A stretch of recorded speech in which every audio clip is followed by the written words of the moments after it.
Let's see. Can you guys hear this now? Can you hear us now? Can you hear us now? Time for singing. Bloop. Listen, I believe you are just bad luck, ma'am. Oh, man, I'm sorry. It happens. It happens to the best of us. So let's pull up YouTube and let's see if we can hear us. Oh, yes. Yes. Whoop, whoop. Yes. So what we're going to do, guys, really quick is we're going to hit the intro again. That way I can edit this all out and we can just save us from this embarrassment. But I had a whole, funny joke where I didn't know where I was. Fine, we're leaving it in. It's decided. But now you didn't hear anything, so do whatever you got to do. Oh, man, it's so true. She was really funny. Right back. You missed it all. You guys missed it. That was it. That was my whole funny That was the whole thing. That was it. That's it. That's all done.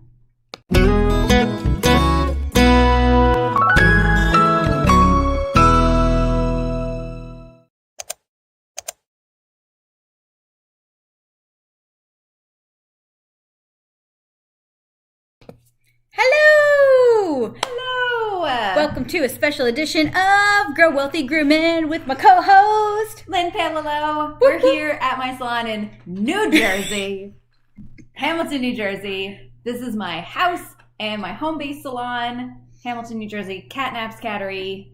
River and her mom came to visit. It was awesome. Yeah, you missed a more funny intro where she actually forgot where she lived. I almost said South Carolina. And I was like, I don't even know why. I've been living in South Carolina since 2017. Legit. I know. You were just confused. You know, this is the beach retreat. It's my beach retreat. That's right. Her CFMG beach retreat hoodie. Swag. Got my swag. Swag. I don't have any swag on, but I have I feel pretty good today. I have anchors. You look good. Your hair looks good. Thank you. It's because I'm just sitting there just behave. So, no, good thing you're late, Peter, because we have been screwing up all night. Don't worry about it. Don't worry about it. We came in at a perfect time. We have not started anything of substance. Absolutely. All of you. Now. And now. Actually. So, let me go ahead and pop up on the screen, if I can figure out how to find it, what we're going to be talking about today. So, today.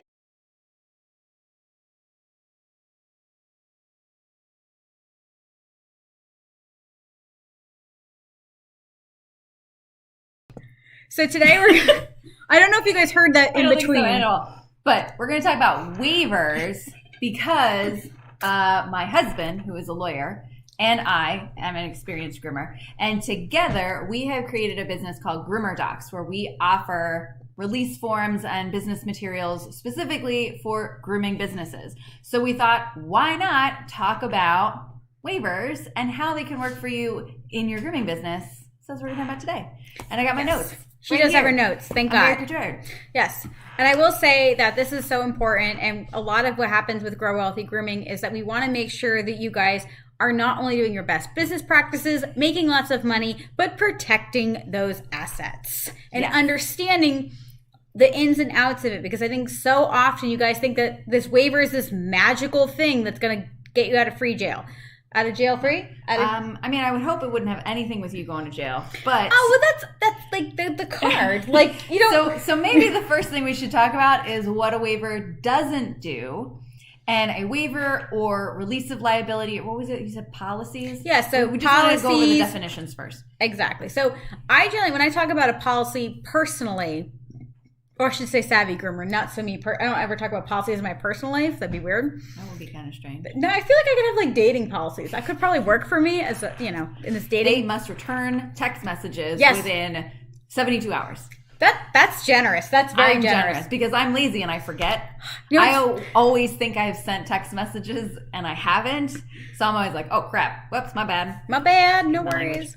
Listen, that's right. So we were talking about policies. Are basically what you have on paper, but you're not making a client sign them. However, I consider a release or a waiver what Lynn does in Groomer Docs, where people have to acknowledge it and agree to it. Right. What you're trying to create is a legally binding contract with your client going over the terms of your relationship.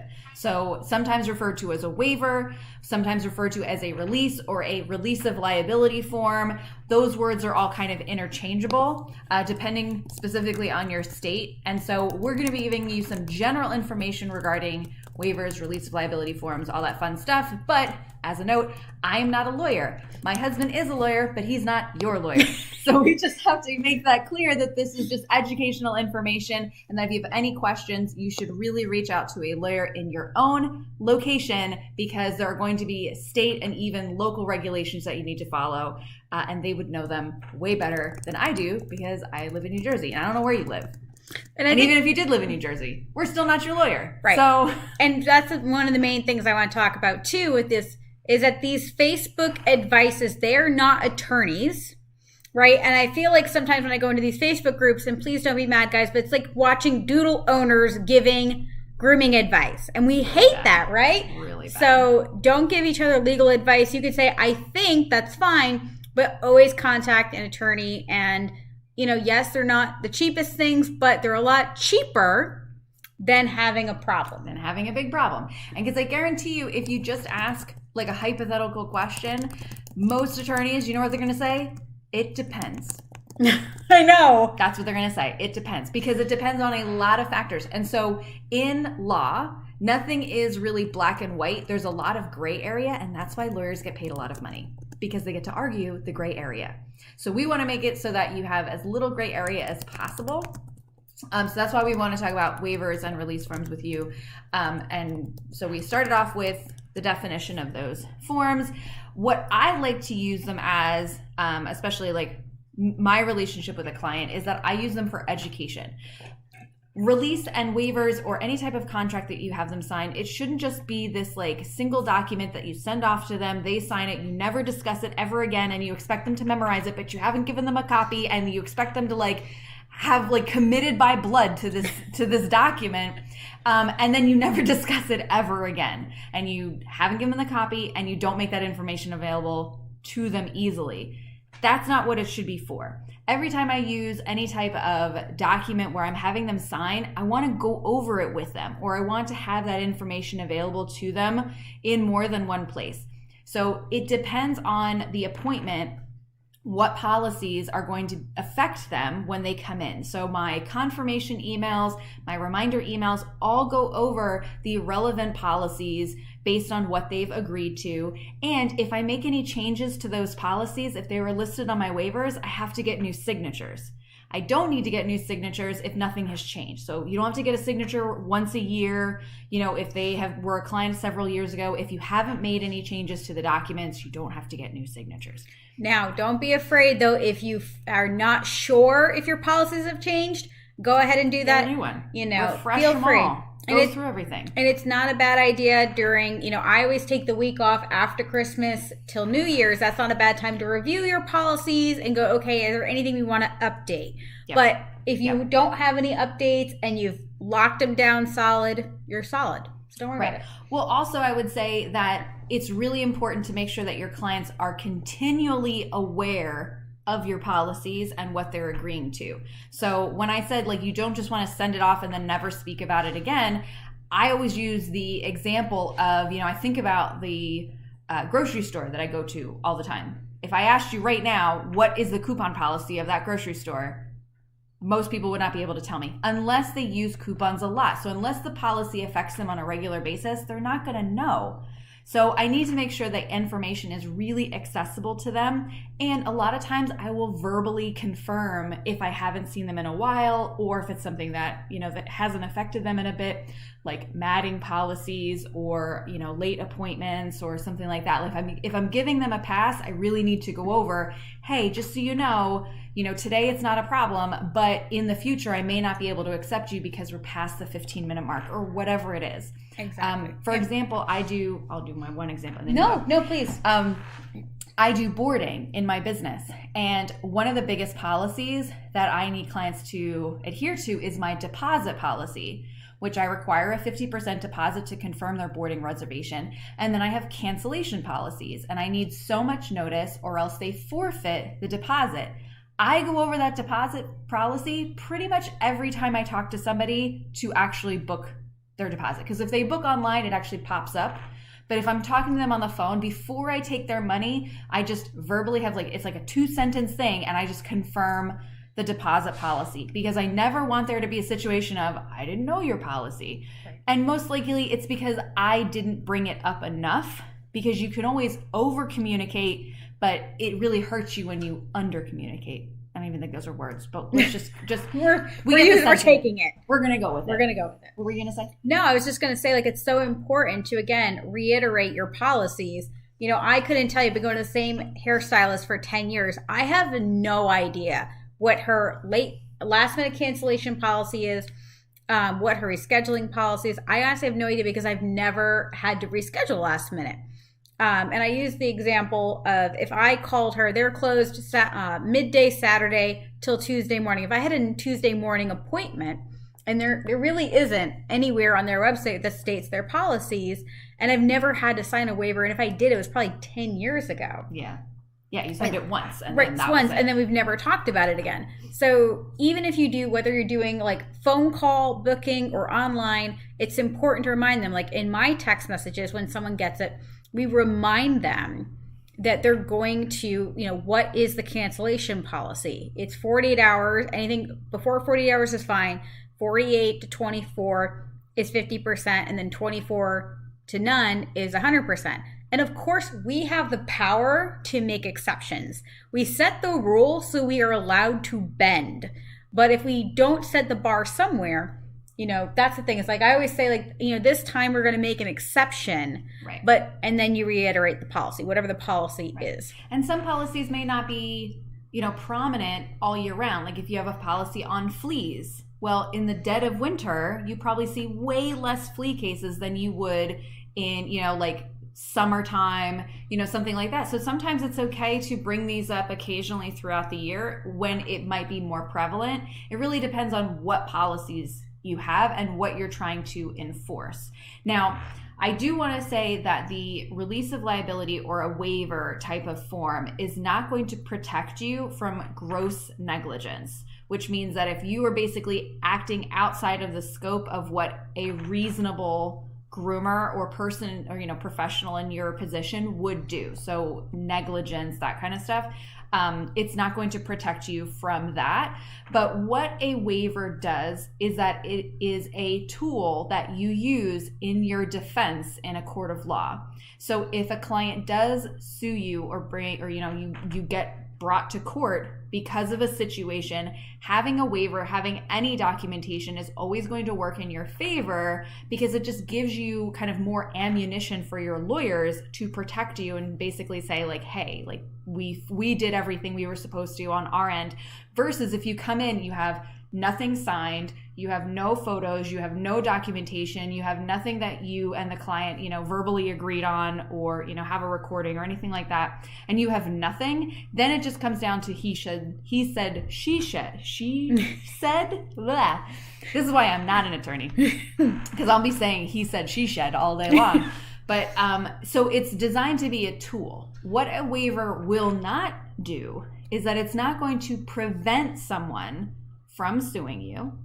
Now, someone can sue for whatever they want. We are in a country that you can sue someone else for anything that you want, almost. And it really comes down to how much protection do you have and how can you protect yourself. And that's what this waiver, a waiver or any documentation is going to help you with, is that it's part of your protection. But it's not going to stop someone from trying to sue you. Doesn't mean that you'll win necessarily, doesn't mean that you'll lose necessarily, but it's part of your defense. And that's where you have the lawyers who argue everything out in court. That's why you pay them the money. It's also not going to prevent a negative review. It's not going to prevent a client from being unhappy and voicing their concerns to you or to somebody else. But it helps you to continually communicate with your clients, with potential clients, to make sure that you're both on the same page. That's where we were talking about educating your clients and using these forms and these policies to help reiterate the information that you're going over with them verbally. Again, over communication really is the key for setting and maintaining expectations with your client, which really is what it comes down to, is are you on the same page? Absolutely. And I think it's so important to remember that, from my perspective, what a waiver is that we are saying, okay, we're going into this agreement. This is what my job is. This is what your job is to the client. We're agreeing to the terms and conditions. And because a lot of times clients don't understand what we do. They don't understand, when they think of it, as far as grooming, let's say, again, shaving a matted dog, when I explain to them that clippers are vibrating cutting edges, that is something that we can't take lightly. And so when we are pulling those things off, we need to have an additional layer of, do you understand this? And having them sign is a written yes. And so it's so important to do that.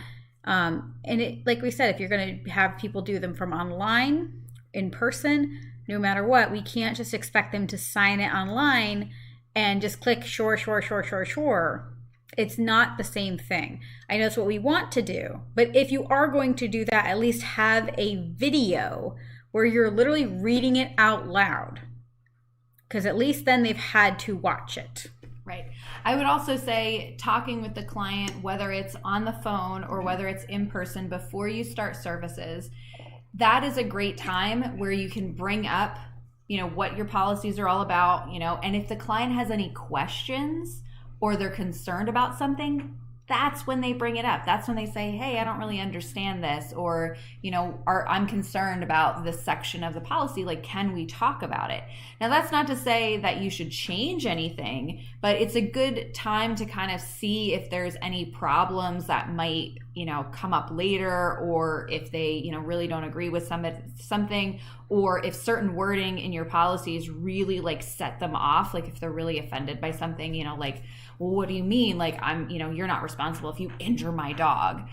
Well, now's a good time to talk about what those mean to this client instead of having them sign it. And then if there's a problem, now they blow up at you because there was no dialogue in advance. And really, waivers and things should actually be signed before they step foot in your business. Now it should be before you perform any services, but ideally it's before they step foot in your business. So I always like to send my paperwork ahead of time. I give them opportunities to, go over it, ask if they have any questions, and then they can email it back to me, which is when I will confirm their appointments. I do not like to wait until they walk in the door to have papers, or that they don't have papers, or they haven't sent the paperwork. I don't like all that run around. So I'm like, no, you got to have all this beforehand. Well, that, and when you think about the fundamentals of it, like let's say you're in a shop, you're not going to have someone with let's say they have a Labradoodle, because that's always the people, right?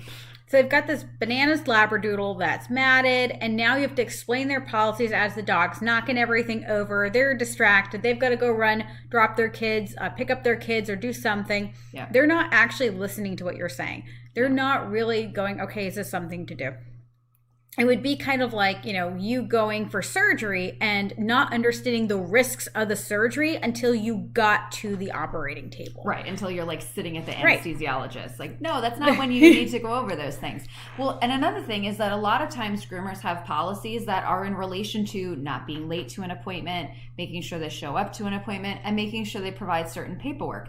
Those are not policies that you should wait until they walk in your door to go over with them. You need to make sure all that happens ahead of time, because this appointment may be affected by those things. It's so funny because when I used to, at one point I was temping at a place that was basically like a Massage Envy. And it used to make me laugh because the policy was you had a 24-hour cancellation policy. And sometimes we would have spaces. And so somebody would call and be like, oh, I can get you in an hour. So they would book, and they wouldn't tell them the cancellation policy. And they would call back and be like, well, actually, I just realized that I can't come in. And guess what they would say? Oh, we have a policy, so now we're going to keep your deposit. And people would be pissed because they're like, I just called you like 10 minutes ago. Now, again, like that's where you obviously can make your own judgment calls.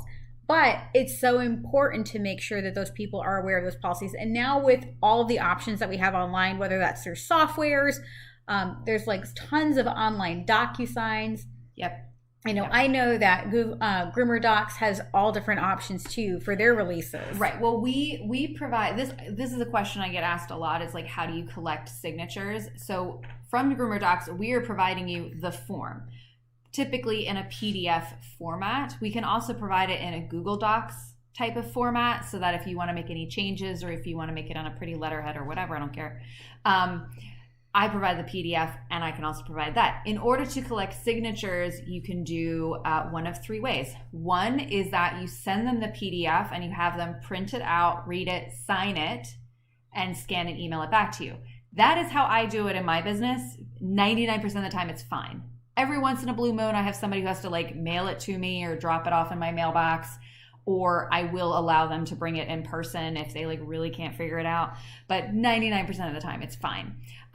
That way a client can also use their own e-signature program if they have one. Most people don't, but it's a lot easier to just get the written signatures. Option number 2 is to use an e-signature program like DocuSign, HelloSign, Adobe Sign. There's some other ones, but here's the thing, you usually have to pay for them. Now what those do is that it sends it securely directly to the client. You put in their email address, it sends them the form directly. You can track when they open it, you can track all this other stuff, and then it's signing it in a way that the e-signature meets certain legal requirements. So it's not, that's why they don't really have it where you can just like sign it with, like preview on Mac or something. They don't really have that anymore. You have to use one of these programs because the e-signatures do have legal implications. The third way is if your booking software provides that option. So my booking software, Ginger, does provide that option. I can actually have different forms based on the type of appointment that they schedule. So boarding versus grooming. Right now I just have a form for everybody. And it just has everything in it because I have clients who use both services. And so a lot of the booking programs online will allow you to either upload the PDF or copy and paste and put it into their program so you can keep track of signatures that way. So those are the 3 ways that you can keep track of e-signatures or signatures in general. And that's a great option in knowing what's best for your business. So I use Mogo, and that's what we do. But it's very different for every business. And like we only send our general. And if we have to do matted, that's when we do that in person because, you want to go over it with them. Exactly, because I want them to understand what they're getting into and the potential for that, especially with matted cats, and that's so important for you to decide what's best for your business. But understanding that, having that signature doesn't make you protect, like it's going to help you. It's going to be a layer of protection. But it's certainly not going to be your, I always call it the end all be all. It's not going to do everything for you if you're not also participating in the process. Now at Groomer Docs, we offer 2 different types of release forms. We have 2 options for kind of your general release. That would be for every client. One of those includes more policy options, so you can add your actual policies versus just having a health and safety awareness plus a release of liability type of form.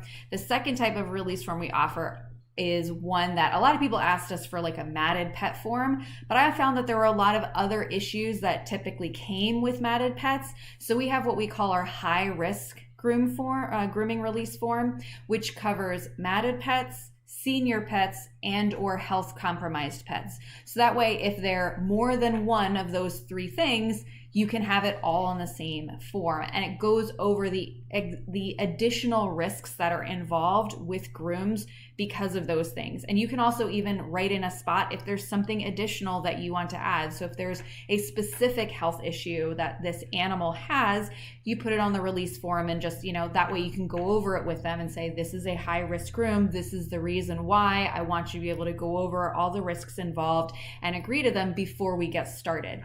Then they sign and date it, you put it in your paperwork, and then you can start the groom. Now, somebody maybe who's not using releases or waivers at all, what do you think the number one reason besides education would be for them to start using them? I think it also helps with the level of professionalism and for clients to take your concerns seriously. So when you have matted pets who come in, a lot of times we have clients that don't realize how serious the skin injury can be underneath matting, or they don't realize how difficult a cat that's hyperthyroidism or a pet that has heart disease. They don't realize that these are really serious risks involved in terms of stress level when it comes to the grooming process. And so having these professionally written forms really does help you to solidify to the client that, yes, this is serious. We need to talk about it. I'm not saying it's as serious as like going into surgery, but a lot of times they don't realize the risks and they're just like, oh yeah, like it'll be fine. And it's fine until it's not fine. Absolutely. And so, one thing I also see happening a lot, and you guys know how much I love Facebook advice. You know how much I love that, and just, and it's like, and I see the same thing with people kind of Frankensteining their pricing, and they're just kind of like trying to pick and choose what they're seeing, and they're just kind of making things up. So, and I steal the phrase Frankenstein because that is exactly what Lynn was talking about. That's what I said. That is her word. That is not mine. I stole it. It's just true. Now it's part of my vocabulary. But it's well, because we talk about Frankensteining your forms. It's very common for people who don't want to invest, because our forms are not cheap. We've put a lot of time and effort into them. Plus, we also customize them with your own business information, and especially the policies form, we add in your own business policies. However, when it comes to like DIYing forms like this, there's actually a reason why you should reach out to a lawyer. Either you can use the form templates that we use and then try to tweak them, by having another lawyer look at them, or having a lawyer in your area custom create forms for you. And the reason is that wording matters. So just because that's what the form says doesn't mean that an attorney couldn't argue that the meaning meant something else in court. However, depending on the jurisdiction, there are certain types of phrasing and language that's been used that has already been decided in a court of law what it means, versus having attorneys argue over, well, this is what my client thought it meant. Because that's where that gray area comes into play. But in a lot of times you want the local jurisdiction, whether it's your state or whether it's, it's like federal law, whatever it is, has already set precedents for this type of wording to have a specific meaning. You want that as much as possible. So that way, that's how you get forms that are like, ironclad, airtight, is because you're not having language that can be interpreted in more than one way. Absolutely. And I see a lot of, a lot of my coaching clients will come in and we'll go through their policies. And then I'm like, okay, see your policies. Now let me see your waivers. And they'll actually contradict each other. Like they'll actually have wording, and I can tell what was somebody else's waiver and then down below, and it'll almost contradict each other. And what people don't realize is sometimes that will get the document thrown out completely. Yep. I had so before I opened Catnaps Cattery, I had worked at another pet business, and they wanted me to sign this contract, and it was an employment contract, which is obviously going to be very different than, a release of liability waivers, based on the scope of work that is involved. However, it was clear, like I had my, attorney husband look over it because he's my attorney, so I don't have to pay somebody else, which is nice. It's very convenient. That's why I got to marry a lawyer. Marry a lawyer. You don't have a ring on your finger? Lawyers. I was like, wait, look at that ring. She's like, ba-bam, bam, bam. It was a family heirloom, okay? It's true. No, but it was true. What were you talking about? All right. This is what happens. We get so thrown off. Oh, no, the employment contract. So my attorney husband went through it, and he's just like, this is obviously like Frankenstein from the internet, because it contradicted itself. It had sections that had nothing to do with each other. And I think it even had a section where it was basically like, there can be no additions. There can be no additions made to this contract. Like what you're signing is you can't. There's no amendments possible. And then like 3 paragraphs later, it was like, oh, by the way, any amendments just get tacked on, and it's included in your signature. And he's like, that's obviously the opposite of what is trying to happen here. And it just was so beyond what should have been. It just is one of those things that you're either going to get people who don't know any better to sign it, and then they're not going to know what it means, or you're going to really like piss off people who do know what's happening. It just was really ridiculous. Like they worried about stuff that had nothing to do with anything. And I was like, yeah, so I'm not agreeing to this section, this section, this section, this section. And they were like, well, okay, we'll just cross those out. I'm like, okay, so you must not be that tied to this if you're just okay with me Frankensteining it back to you, which I did. Now there is actually an article on my website that talks about like what to do if a client doesn't want to sign your form. So you can check that out on groomerdocs.com. I've got a little library there. What I'll do is when I go back through this, I'll add it to the link to this. That way you guys can read that. That'd be a great article. Lynn has a lot of awesome articles. She's a wealth of knowledge. She really is. And like, I'm so grateful because things like this is something that I don't know a lot about, because it's, there's only so much I can learn. And I do agree. It's like having an attorney husband, like who's gone through law. It was so interesting. Someone told me recently that law school is basically learning how to think like a lawyer. And learning where to find the information is a big part of it. Learning how to interpret certain things. Yeah. And there's a lot of things that can be interpreted, and where dogs are falling and cats are really falling into this weird place where in some jurisdictions they're considered sentient, not quite sentient beings, but more so. We don't want that. We don't want that. But at the same time, it's places like, we can talk about insurance sometime too, but a lot of insurances, do they count it as just a depreciated creature like a car, where it's like, okay, if this dog dies and you got it at a shelter, is it only worth $100? Or what is it? Like, what's the plan? Right.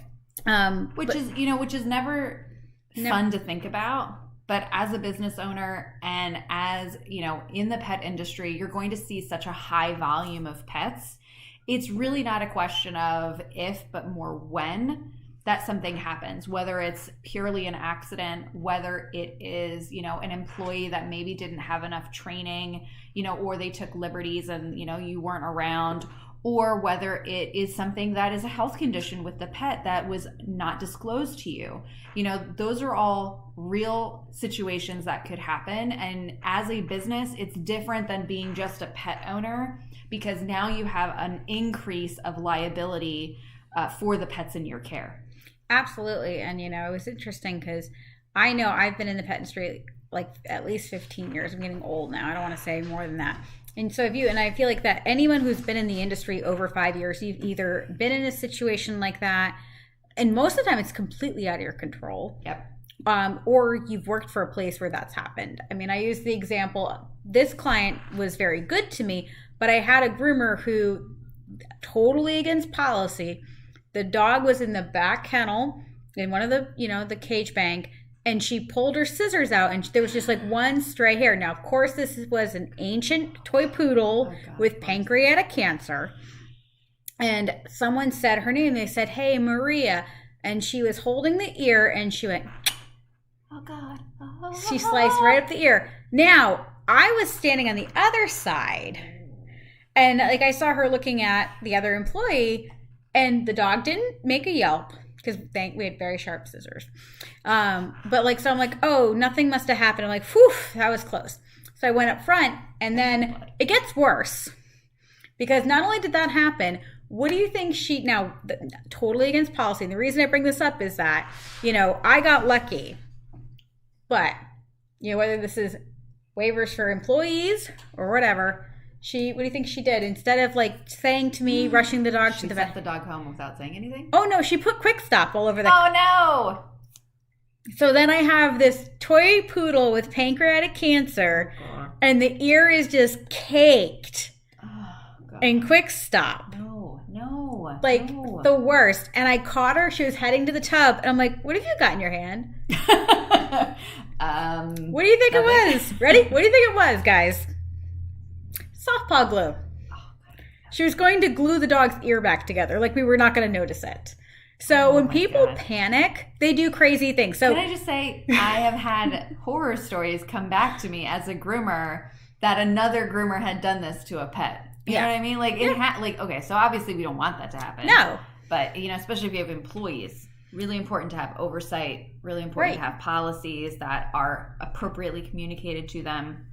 And understand that, again, like even though I had perfect policies, I really did, that person in that moment panicking did everything wrong. Now, that client was actually way too nice, and she actually refused to not take the money for the groom. She put it in our tip jar, and I was pissed. Like, oh my God. She was the sweetest lady. The dog was lovely. Everything worked out, but could have gone really it could have gone really wrong. And so things like this are going to happen, and that would be gross negligence. So if that dog had to need whatever, I mean, that dog, you know, had to have its ears, you know, we don't want to talk about that, stitched but up, whatever it is. Yeah, it was veterinary attention. A lot of it. But that worked out, and obviously that's what insurance is for. Good, bad, or indifferent. Yeah. But which is also something you need to have. The amount of people who don't have insurance makes me crazy.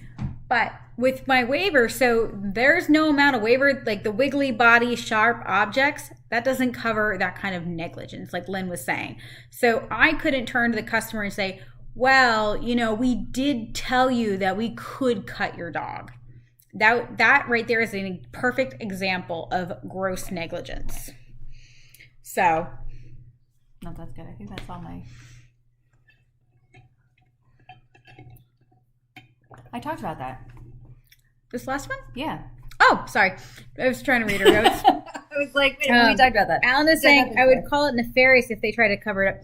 I think they were just panicking. I think that they were just, you know, people don't want, like, especially groomers tend to, we don't mean to hurt animals, obviously, if it happens. And I think some people just panic and think, oh my God, I don't want this person to think that I'm hurting their animal.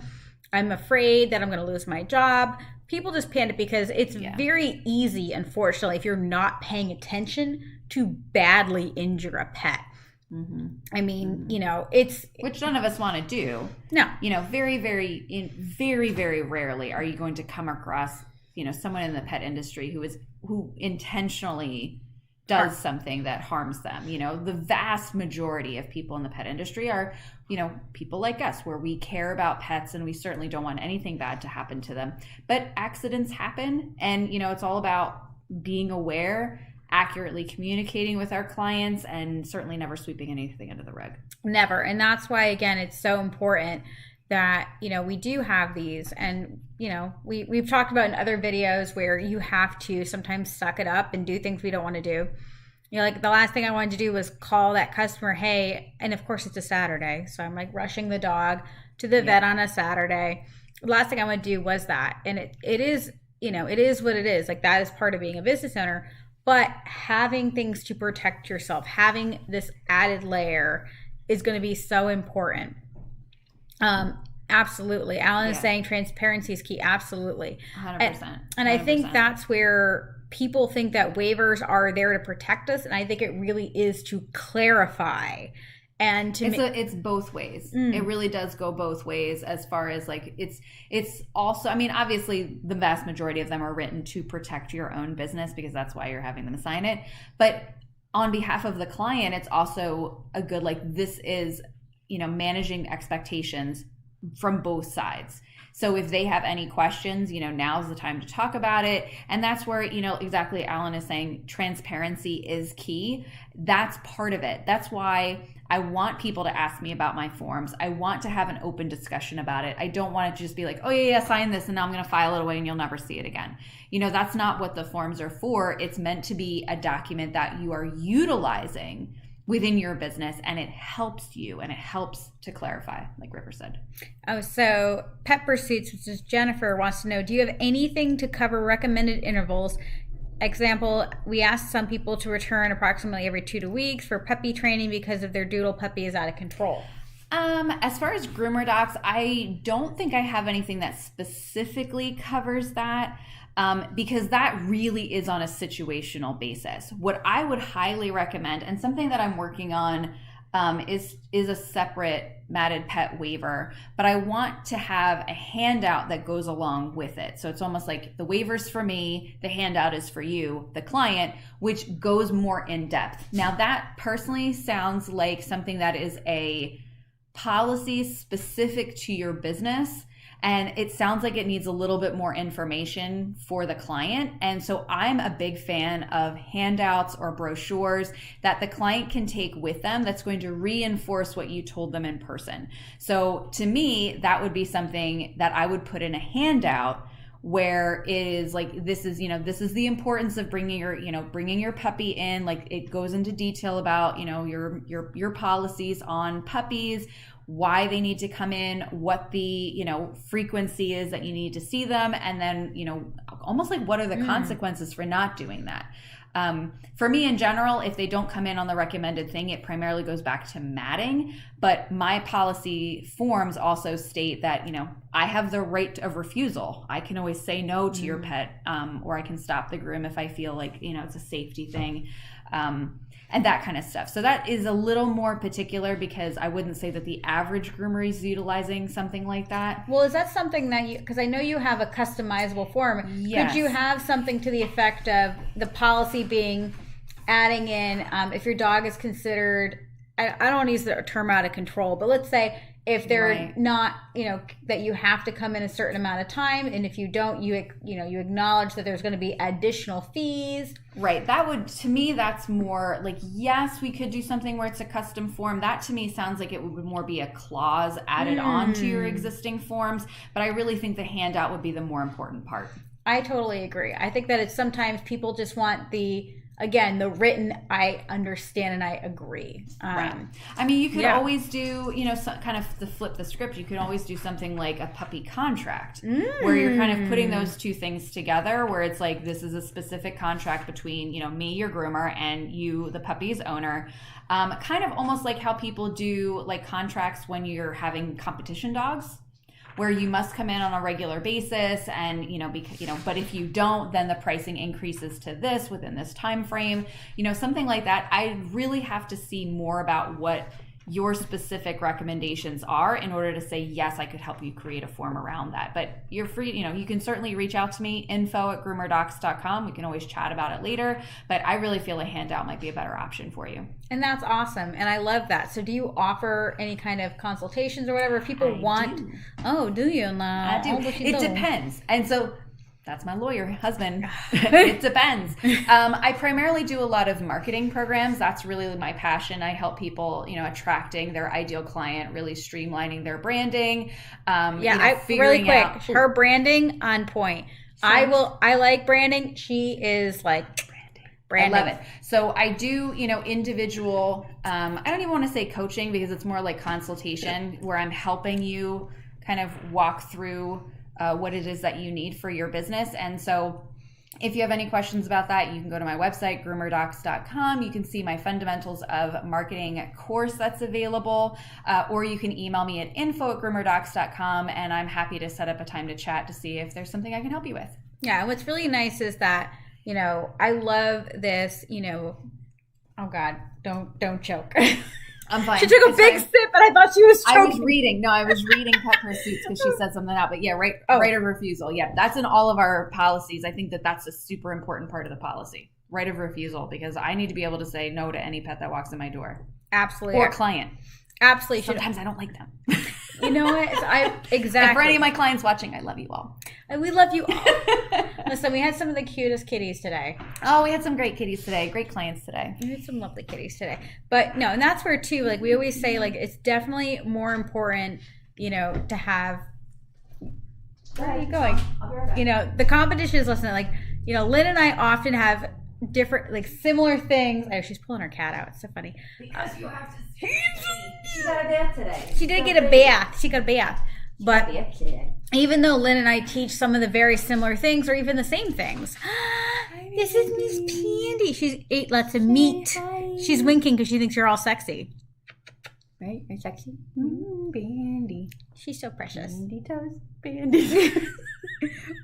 Boop, boop, Pandy toes. Sorry. We're sick people. We are sick people. But look how cute she is. I know. She's my precious. She's my old lady. It's funny because we don't have Fire today. Fire has not crashed the party because he is at home doing nothing. But anyway, guys. But yes. So, yeah, it's funny. Okay, what's the word I want? It's something over competition. What do we always say? Community over competition. Community, yeah. There's so many. Because I don't want to talk about number stuff. Don't ask me about that. Don't ask me about hiring stuff. River does all the pricing increases. We're doing that master class. Yes. Yeah. Very exciting. I don't do any of that, so don't ask me. But I will help you whip your marketing plan into shape because I guarantee you don't have one. It's true. You don't have one. It's true. And I don't mind giving you the overview of marketing. And I like figuring out your niche, what season of life you're in, how to go there. But if you want like the nitty gritties on the other marketing stuff, she's great at that. And what I love is that there's so many things that we can all come together as a community, learn from each other. And even if we teach similar things or even the same classes sometimes, what's beautiful is that like we talked about identifying, soulmate client and branding. And could I help you with branding? Absolutely. But Lynn is going to be better at that. Why? Because that's just who she is, It just works in my brain. I don't know how to explain it. Listen, I feel you. I can see it. I do pricing like that. I'm like, nah. Like, blah, blah, blah. Yeah, I can't see any of that. Oh, that's okay. Listen, that's because I'm a greedy bitch. It's like crystal balls. And I'm like, no, that one's hazy. No, that one's hazy for me. But anyway, guys, we've really enjoyed our time here. Does anyone have any more questions for the lovely Lynn? If you do, definitely feel free to post below. Look in the group. You can tag her. She is in our, yes. Sorry. You can always message me, and you can find her in Savvy Peppers. And feel free to tag her. She'll be like, fuck no, but it's okay. No, I'm happy to help. I'll be like, is this money related? Yes. Is this River? It's take right. Over. It's true. That's okay though, because like I really enjoy figuring out what niche people want. But like if you're like, oh, how do I like create, a neighborhood marketing and this and that? I'm like, can I tell you? Yes, but I find that kind of boring.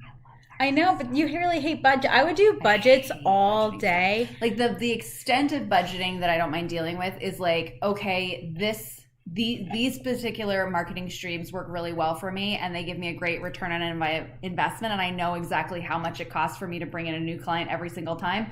So I'm like, okay, I'm going to have a budget for the next 6 months, and it's going to bring in X number of clients. That's the extent of the budgeting that I do. That's why my husband is also, his undergraduate is in accounting. Yes. So he does all of that for me. It's fabulous. We're a good team. You're a very good team. I love team. my husband. Yeah, because John would not do any of the branding or marketing. No, we should but not do that's that. what's awesome, guys. So Lynn is an excellent resource. I 100% thank you guys. And Thanks if you're for hanging out with us, I know I really appreciate everyone. And I will say that as far as like the different releases she offers, if you are not, this is what I'm going to say right now. If you are not going to buy one of hers, that's fine. That's fine. But local attorney. You should go to an attorney. You really need to go to an attorney. Don't just like borrow somebody else's and slap your business name on it. No. And I know it's so tempting, but don't do it. Because don't forget, like, if it, again, the Frankenstein work could have all those issues. And it's really, the whole point of it is to have it as a tool when you go to court. But if it's not an appropriate document, it's not going to do anything. You might as well not have one. Right. Then it's going to be like, what is this? No, this is not what this, it doesn't mean what you think it means. You know what's embarrassing is that's exactly what happened. I like had, when I had the green paw, I made one that was like horrible. And like it was highlighted everywhere. And he's like, none of this makes any sense. He's like, I don't think you, it's like, I don't think you know, like, what is this saying? Like, I don't think it means what you think it means. From like Princess Bride. Princess Bride. I don't think this word means what you think it means. Right. And you keep using that word. Right. Because it would be like indemnify. He's like, I don't think you know what that means. No, and it's funny because like, right, exactly. In a form, there's certain words that have different weight. We're talking like accreditation. And that has an actual word. Specific meaning, specific implications.